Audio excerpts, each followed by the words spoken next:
Janine. I'm studying UST, college student. Anyway, let me start. Okay, serious man. So, as I start, mag-ask ako ng question. Have you heard of the sentence, go out of your comfort zone? Yeah? Pero, I mean, hindi naman ito yung lagi nating narinig everyday, right? Hindi naman pag kinausap mo yung friend mo, oy, go out of your comfort zone. Hindi naman siya ganun, diba?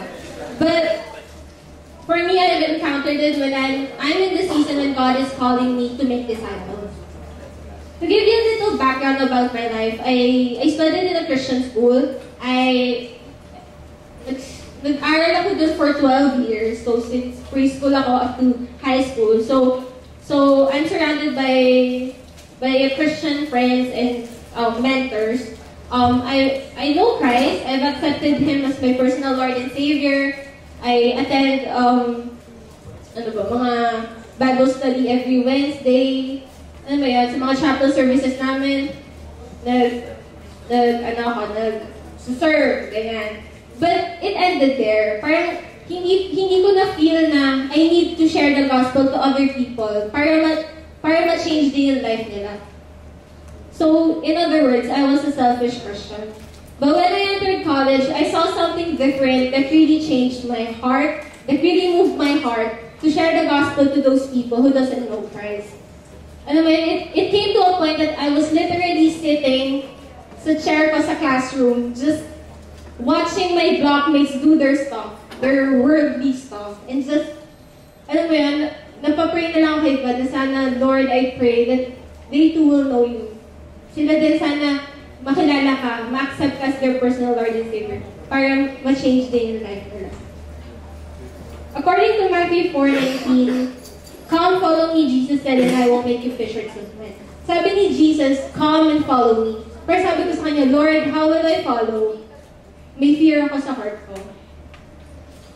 Yung fear na yan is literally hindering me from following Christ and just trapping me inside of that box, which is my comfort zone. Di ba tayo, kuya, may mag-ask sa atin, the stranger, or hindi natin kilala, sabihin niya, alika, sama ka sa akin. Will you follow? Hindi, di ba? Kasi we don't know Him. We don't have personal relationship with Him. Same as with Jesus Christ. Di ba? If you don't know Christ, if you don't have personal relationship with Him, we'll be afraid to follow Him. Kasi hindi natin alam saan na tayo dadalhin. But if you have Christ in your heart, if you have relationship with God, kahit hindi mo alam saan ka pupunta, you will just trust Him. And it will be easier for you to follow Him. So that's why it's very important for us to have a personal relationship with Him first, for us to become a disciple. Alam mo yan, I believe that the challenge is not kung paano natin i-share yung gospel. The real challenge comes from our relationship with God. Siguro, most of us here are willing to follow Christ as long as it doesn't cost us too much, or as long as hindi tayo ma-pull out of our comfort zone. But let me tell you, we should stop thinking about ourselves. We should stop thinking kung saan tayo magiging comfortable. Let's just stop thinking kung ano yung meron sa akin pagtapos ko ito gawin. Diba? Siguro, I believe, surely, Christian life is not easy. It's tough. It's tough out there. I mean, hindi naman tayo yung Christian na, I have Christ, madali na yung buhay ko. No. Mahirap. Mahirap ang Christian life. Maybe, yung pag-go out of our comfort zone natin will mean persecution, rejection. Siguro, some people will hate you. Some people will mock you.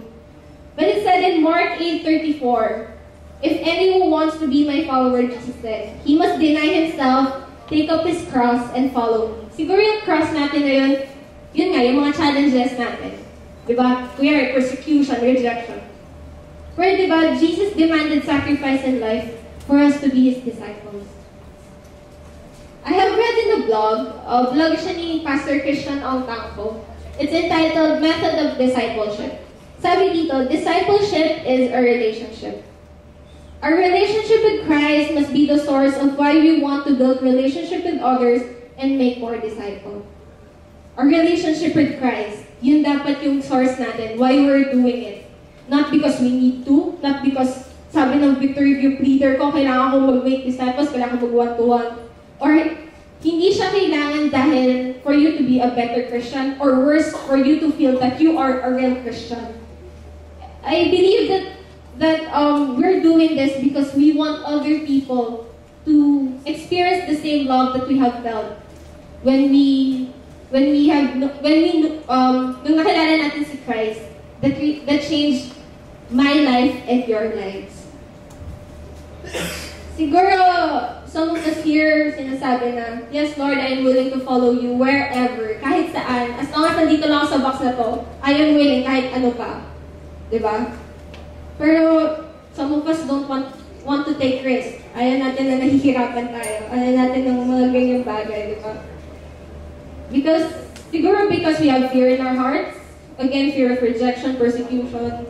Siguro fear natin hindi tayo hindi tayo, ano ba yan? Wala, hindi tayo sa group of friends na gusto natin samahan. But let me tell you, siguro you have fear in your heart, you can rebuke that. That's a spirit that comes from the enemy, it's not from God. And let's just ask the grace of God to help us to go out of that comfort zone. Because apart from Him, we are nothing. We cannot do all of these things without Christ in our lives. Maybe you don't know where to start. Let me tell you, you can start by asking God to give you the desire to snatch your relatives, your friends, your loved ones out of that fire.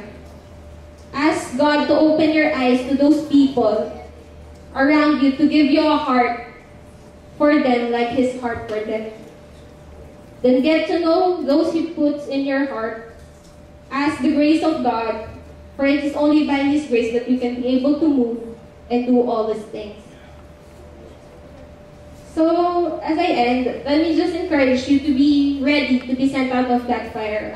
Of that comfort zone. Yeah, I mean, I'm in the season right now, na nandito ako sa comfort zone na to. But God is telling me, no, Janine, I have better plans for you. You should go out of that box. Should go out of that comfort zone.